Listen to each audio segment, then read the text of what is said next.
Hey class, so here's another example problem for you, looking at work being done by a spring.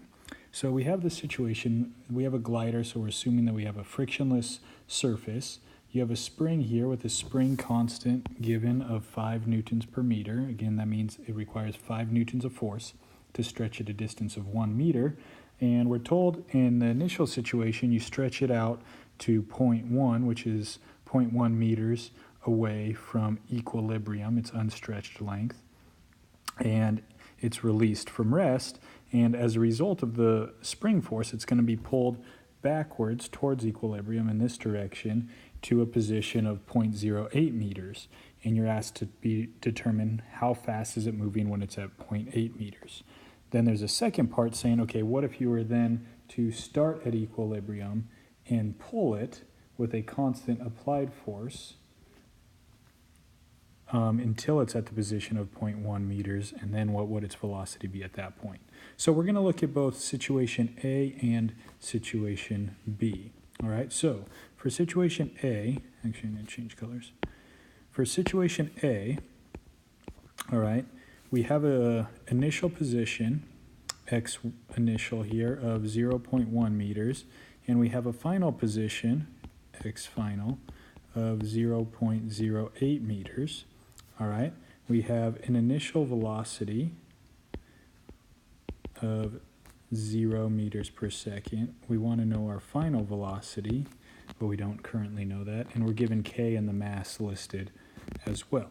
So we're going to use, once again, the work-energy theorem. Work equals change in kinetic energy.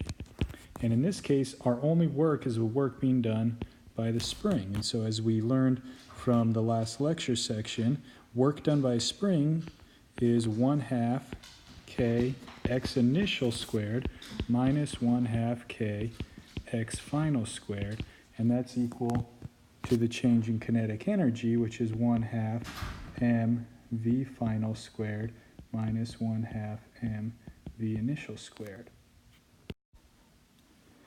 So we know that our initial velocity is 0, so this is 0.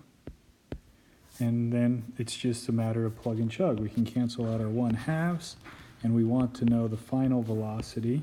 So the final velocity is going to be equal to the square root of k x initial squared minus k x final squared all over the mass m from here. And so just so we're not confused, just make sure we understand that the square root is around the entire expression. So if we plug in our numbers, k is 5 newtons per meter. We can factor that out. X initial is 0.1 meters squared minus 0.08 meters squared. So notice we're going to have a positive work being done by the spring as it moves towards equilibrium. So our x is going from a larger number to a smaller. That means a positive amount of work is being done. And then we divide that by the mass of 0.2 kilograms. And so plug and chug, and our final velocity at 0.2 there should be about 0.3 meters per second. Boom, box worthy. Now situation B. Situation B is a little bit trickier. Okay, in situation B, we are looking at now starting at equilibrium. So here's our spring, we're at equilibrium. That's our initial, so x initial is going to be 0 meters.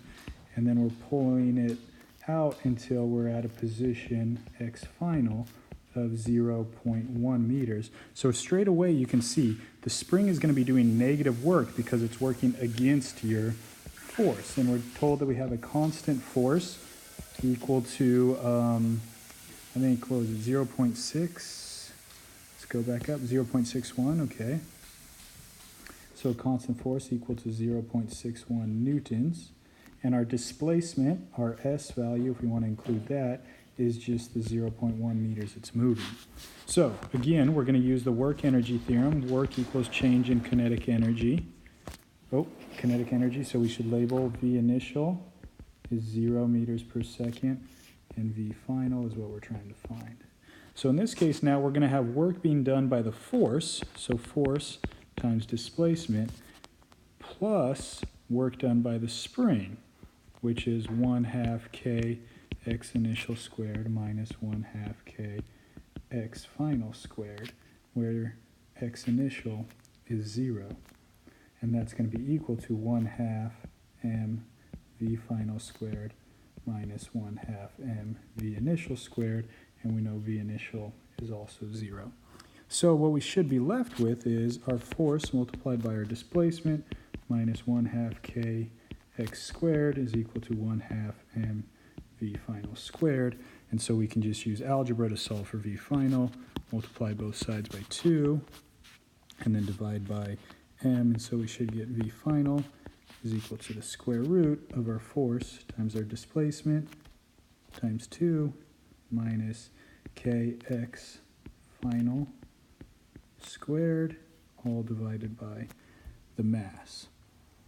So that's what it should look like. We can plug in our numbers. The square root of 2 times 0.61 multiplied by 0.1 meters minus k 5 newtons per meter multiplied by 0.1 meters squared, oh boy howdy, all divided by the mass of 0.2 kilograms, and that should come out to a final velocity of 0.6 meters per second. Boom, box worthy again. So that's an example of how to use work done by a spring in a problem. I think that's a good thorough example there to kind of show us what we got going on. So anyway, check that out. Let me know if you have any questions. Otherwise, have yourselves a box worthy day.